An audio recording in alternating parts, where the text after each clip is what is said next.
السلام علیکم ورحمۃ اللہ وبرکاتہ۔ میرے پیارے بھائی اور بزرگوں، اللہ تعالیٰ کا بڑا احسان ہے کہ اللہ تعالیٰ نے ہمارے کو مسلمان پیدا کیا اور ہمیں دین کی تعلیم عطا فرمائی اور ہمیں اپنے دین کو دوسروں تک پہنچانے کا کام منتخب کیا ہمارے ذمہ۔ یہ اللہ کا بہت بڑا احسان ہے ہمارے کو، اور ہم اللہ تعالیٰ سے دعا کرتے ہیں کہ اللہ تعالیٰ ہمارے کو ہماری اس کوششوں میں کامیابی نصیب فرمائے۔ میرے بھائی، آج جس طرح کے یہ 12واں روزہ ہے اور سورہ بقرہ کا رکوع نمبر بھی 12واں چل رہا ہے، تو اللہ کا بہت بڑا احسان ہے۔ آج ہم 12ویں رکوع کو مطالعہ کریں گے۔ سورہ بقرہ کا 12واں رکوع ہے، پہلے پارے کا بھی 12واں رکوع ہے، اور آیت نمبر 97 سے سٹارٹ ہوتی ہے یہ۔ تو میرے بھائی، میں آپ کو پہلے ہی اس معاملے میں کافی ہر رکوع کے اندر یہ بات آپ کو بتاتا ہوں کہ دیکھیے، سورہ بقرہ کے رکوع نمبر 5 سے لے کر اس سپارے کے آخر تک جتنے بھی رکوع آئیں گے، 16 رکوع تک بنی اسرائیل سے اللہ تعالیٰ مخاطب ہوا اور ان کو اپنے احسانات یاد دلا کر فرما رہا ہے کہ دیکھو، میں نے بڑے احسانات کیے ہیں، تمہاری بڑی خطائیں معاف کی ہیں، تمہیں چاہیے کہ جو کچھ ہوا اسے درگزر کرو، اور اب تم میرے نبی محمد صلی اللہ علیہ وسلم پر ایمان لاؤ اور میری کتاب قرآن مجید پر ایمان لاؤ اور اس پر عمل کرو، تو میں تمہارے تمام گناہوں کو معاف فرما دوں گا۔ تو بالکل اسی طرح رکوع نمبر 12 کے اندر بھی اب یہی کچھ چیزیں آ رہی ہیں، ان کی وہ تمام اعمال جو انہوں نے کیے اللہ تعالیٰ کے ساتھ، جو اللہ کے تعالیٰ کے ساتھ برائیاں کی، وہ سب بیان کی جا رہی ہیں۔ تب دیکھیے رکوع نمبر 12 میں کیا بیان آتا ہے۔ میں پچھلے رکوع میں بیان کر چکا ہوں، تھوڑا سا خلاصہ دے چکا ہوں۔ اب میں آیت پڑھتا جاتا ہوں اور آپ کو سمجھاتا جاتا ہوں، ذرا غور و فکر رکھیے اور دیکھیے یہ قوم کس طرح کی قوم تھی۔ اعوذ باللہ من الشیطان الرجیم، بسم اللہ الرحمن الرحیم۔ قل من کان عدو لجبریل فإنه نزلہ علی قلبک بإذن اللہ مصدقا لما بین یدیہ وہدی وبشریٰ للمؤمنین۔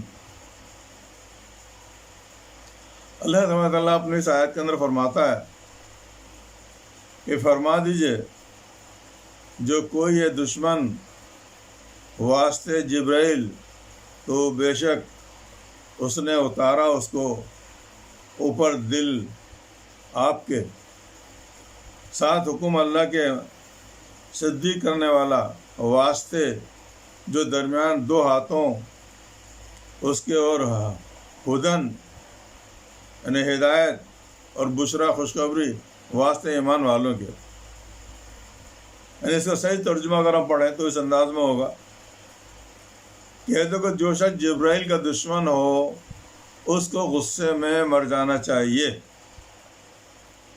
اس نے تو یہ کتاب خدا کے حکم سے تمہارے دل، یعنی اس نے تو خدا کے حکم سے یہ کتاب اپنے نبی کے دل پر اتاری، نازل کی، جو پہلی کتابوں کی بھی تصدیق کرتی ہے اور ایمان والوں کے لیے ہدایت اور بشارت ہے اس کتاب کے اندر۔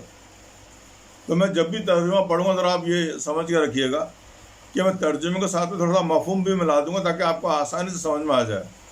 اگر مفہوم بیان نہیں کروں گا تو ترجمہ آپ کو سمجھ میں ذرا مشکل سے آئے گا، تو میں ترجمہ اور مفہوم دونوں ملا کے پڑھوں گا تو آپ کو بہت اچھا سمجھ میں آ جائے گا۔ تو یہاں دیکھیے پہلی آیت 97 رکوع نمبر 12 کی جو بیان کر رہی وہ یہ ہے، کہہ دو کہ جو شخص جبرائیل، یعنی فرشتہ ہے، جبرائیل ان کا نام فرشتہ ہے، یعنی جو وہی لے کر آتے تھے، کہہ دو جو شخص جبرائیل کا دشمن ہو اس کو غصے میں مر جانا چاہیے۔ حالانکہ جبرائیل نے تو یہ کتاب اللہ کے حکم سے اپنے نبی محمد صلی اللہ علیہ وسلم کے دل پر اتاری یا نازل کی، اور یہ آیتیں جو اتاری گئے نازل کی گئیں یہ پچھلی کتابوں کی تصدیق بھی کرتی ہیں اور ایمان والوں کے لیے اس کے اندر ہدایت اور بشارت ہے۔ تو اس نے کیا قصور کیا بھائی؟ جبرائیل علیہ السلام کو تو حکم ملا، انہوں نے کام کر دیا، پیغام پہنچا دیا، ان کا اس کے اندر کیا قصور ہے؟ فرشتے سے اتنی ڈیوٹی دیتے ہیں۔ اس کے آگے اللہ تعالیٰ دوسری آیت کے اندر فرماتا ہے، جو شخص خدا کا اور اس کے فرشتوں کا اور اس کے پیغمبروں کا اور جبرائیل کا اور میکائیل کا دشمن ہو تو ایسے کافروں کا اللہ بھی دشمن ہے۔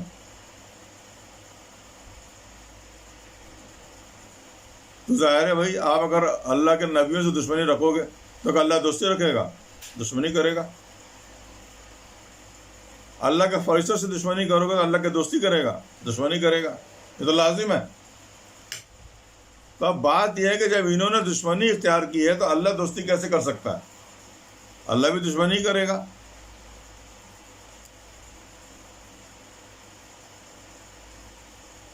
تو یہ تو دوسری آیت کا ترجمہ ہے، مگر پہلی آیت کا میں تھوڑا کلیئر کرنا چاہتا ہوں۔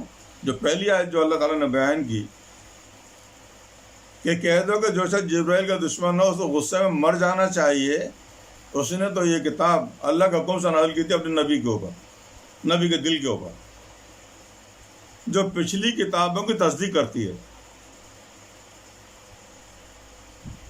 جو پچھلی کتابوں کی تصدیق کرتی ہے اور ایمان والوں کے لیے اس کا ہدایت و بشارت ہے۔ اب یہاں یہ جملہ ہے نا جو پچھلی کتابوں کی تصدیق کرتی ہے، اس کو میں سمجھانا چاہتا ہوں کہ یہ پچھلی کتابوں کی تصدیق کرنے کا معاملہ کیا ہے، وجہ کیا ہے، یہ بات کیوں کہی جاتی ہے، اور بار بار کہی گئی ہے، کئی مرتبہ کہی گئی ہے یہ بات۔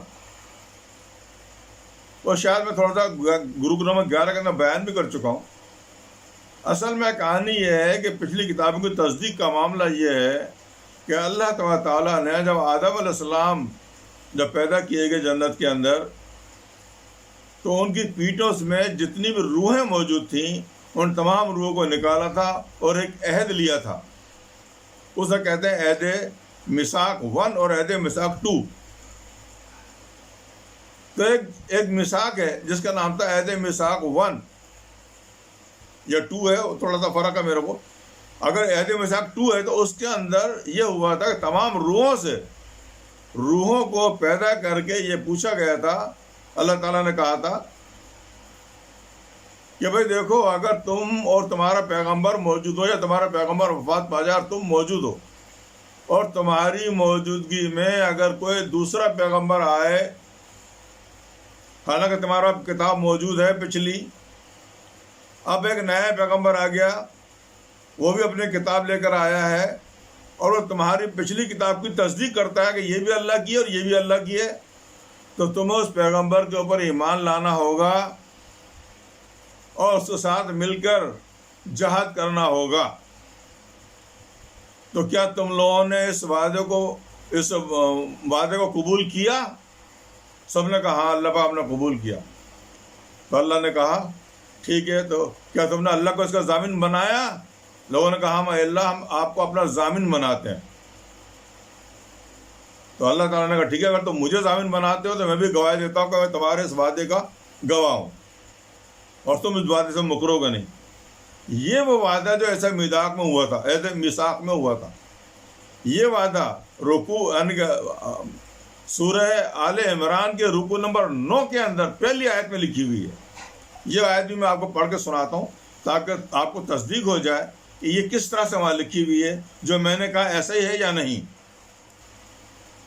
تو میرے بھائی دیکھیے، اب میں آپ کو سورہ آل عمران کی رکوع نمبر 9 کی آیت نمبر 82 اور 83 81 اور 82 آپ کو سناتا ہوں۔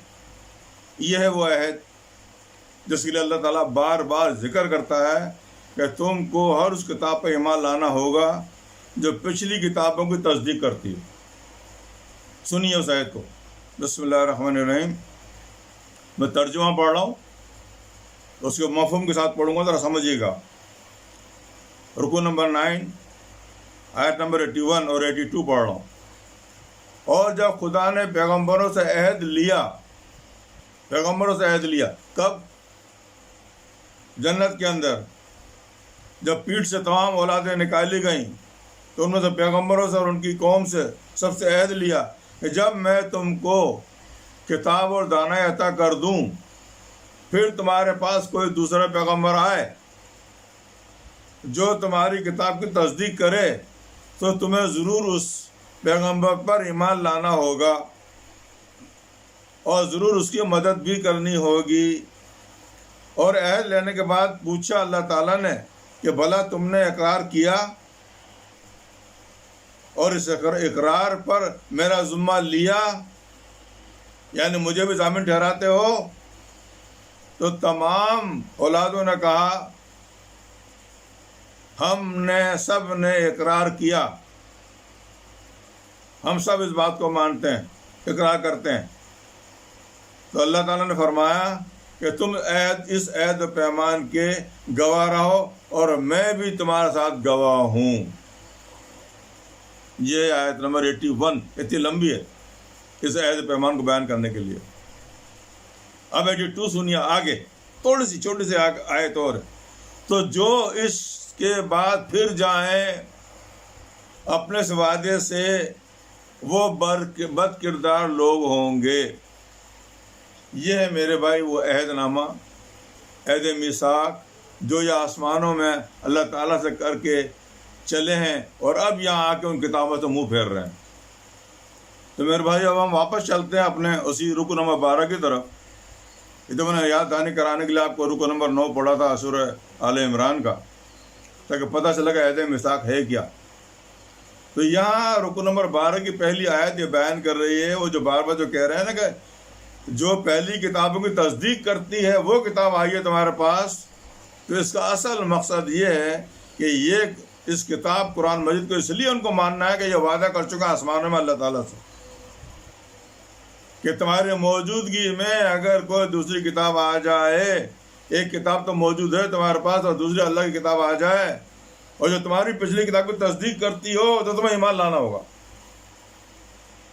اور یہ اس سے پھر رہے ہیں تو ہوا یہ ہے کہ جو پھر جائیں گے اللہ تعالیٰ نے وہیں کہہ دیا، وہیں اسی رکوع کے اندر کہا ہے کہ پھر وہ لوگ بد کردار اور کافر ہو جائیں گے. تو یہ وہ کافر ہیں جو اس قرآن مجید سے منہ پھیر رہے ہیں اور نبی کریم صلی اللہ علیہ وسلم سے منہ پھیر رہے ہیں. تو اللہ تعالیٰ یہ فرماتا ہے اس آیت کے اندر کہ ان کو چاہیے کہ یہ لوگ خودکشی کر لیں، مطلب خودکشی کا مطلب مر جائیں تو بہتر ہے.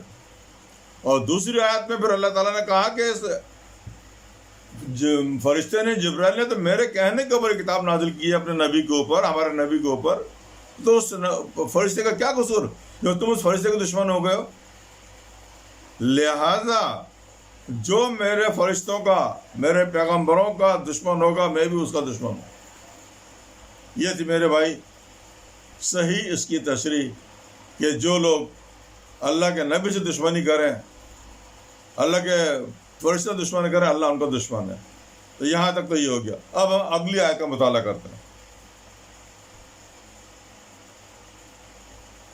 تب اللہ تعالیٰ فرماتا ہے کہ جو آیتیں جبرائیل امین لے کر آئے وہ بڑی سلجھی ہوئی آیتیں تھیں جو ہم نے تمہاری طرح ارسال کی، اور ان سے انکار تو صرف وہی کرے گا جو بد کردار ہوگا،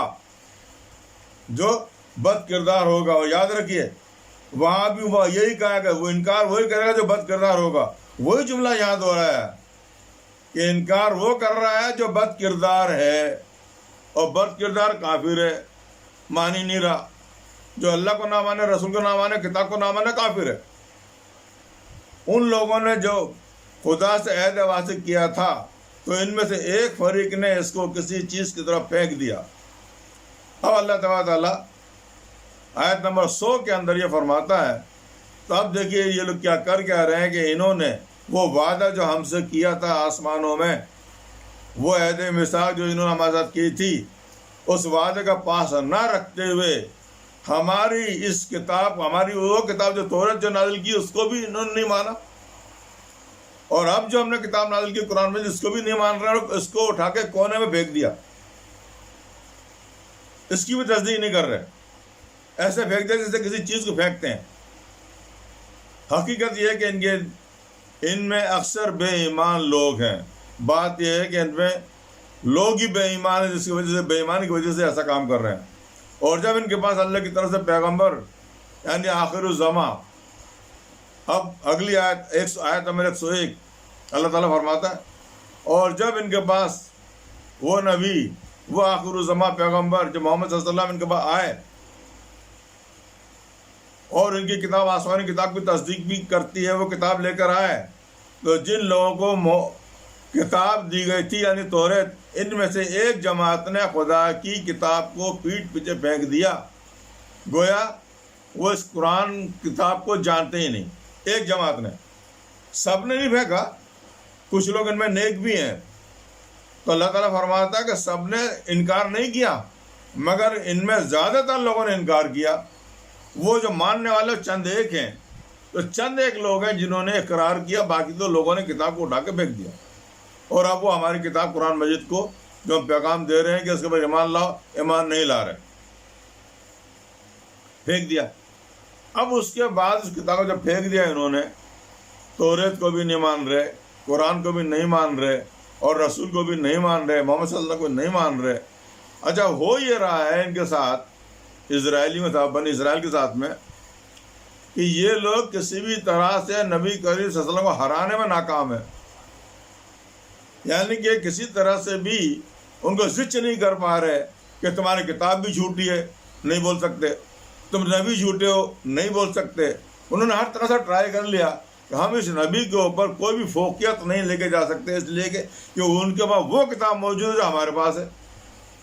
جو واقعات ہماری کتاب میں لکھے ہیں ان کی کتاب میں لکھے، جو ذکر ہماری کتاب میں وہ ان کی کتاب میں لکھے. تو بات تو یہی ہے کہ اصل کتاب تو ہے ان کے پاس، سچی کتاب ہے. ہم ثابت نہیں کر پا رہے کتاب جھوٹی ہے، اور ہم یہ بھی ثابت نہیں کر پا رہے کہ نبی جھوٹا ہے. تو انہوں نے ایک ترکیب سوچی کہ انہوں نے کہا یار بجائے اس کے کہ ہم کتابوں سے مقابلہ کریں یا علم سے مقابلہ کریں، ایسا کرتے ہیں کسی نئی چیز سے اس بندے کو لڑکا دیتے ہیں، ختم کر دیتے ہیں. تو انہوں نے جادو نگری کا سہارا لیا، اور جادو نگری آپ کو معلوم ہے فرعون کے دور سے چلی آ رہی ہے، فرعون کے دور سے چلی آ رہی ہے، اور سلیمان علیہ السلام کے دور میں تو بڑے ٹاپ پر رہی ہے. تو یہ بھی ایک بہت بڑا واقعہ ہے. یہاں کا واقعہ میں آپ کو بیان کر دیتا ہوں. اور وہ اس طرح سے کہ انہوں نے کیا کیا کہ اب سوچا کہ یار اور تو کوئی چیز زچ نہیں کر پا رہی ہے، تو کم سے کم جادو نگری کرو. تو ان کتابوں کا مطالعہ کرنا شروع کر دیا جو سلیمان علیہ السلام کے دور میں جادوگر لوگ کیا کرتے تھے. جو لوگ جادو کیا کرتے ہیں ان کتابوں کا مطالعہ شروع کر دیا، اور وہاں ترتیب ڈھونڈنے کہ یار کون سا جادو کیا جائے جو اس نبی کے اوپر کر دیں اور یہ معزول ہو جائے. اچھا، اس کے ساتھ ساتھ جس زمانے میں جادو سکھایا جا رہا تھا اس زمانے میں ایک تو یہ جادو جانتے تھے پہلے ہی سے، مگر سلیمان علیہ السلام کے دور میں 2 فرشتے بابل کے شہر میں اتارے گئے تھے جو جادو کر کر کے لوگوں کو نہیں بلکہ کچھ جادو کیا کرتے تھے.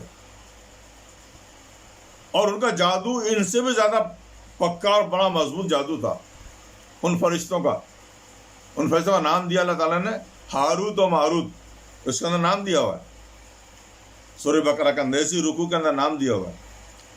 تو اب بات یہ کہ وہ ہاروت و ماروت جو جادو کیا کرتے تھے وہ اتنا مشہور ہوا کہ اس زمانے کے لوگوں نے کہا کہ بھائی یہ جادو ہم کو سکھاؤ یار، یہ بڑا زبردست جادو ہے، ہمارا جادو تو اتنا کارگر نہیں ہے، تمہارا جادو بڑا زبردست ہے.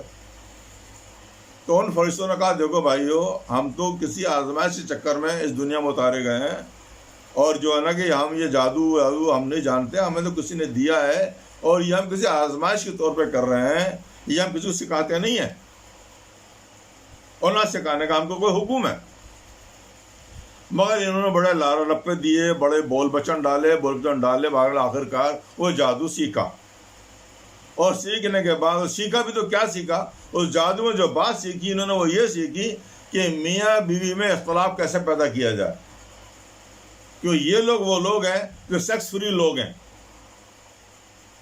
یہ اپنے مذہب میں عورت کے حساب سے اس کو کہتے ہیں کہ سیکس فری ہے، تو یہ سیکس فری کو فری کرنے کے لیے جو جادو نگری سیکھی وہ بھی یہ سیکھی کہ عورت کو کیسے اپنا قابو کیا جائے اور دوسرے سے چھڑا لیا جائے.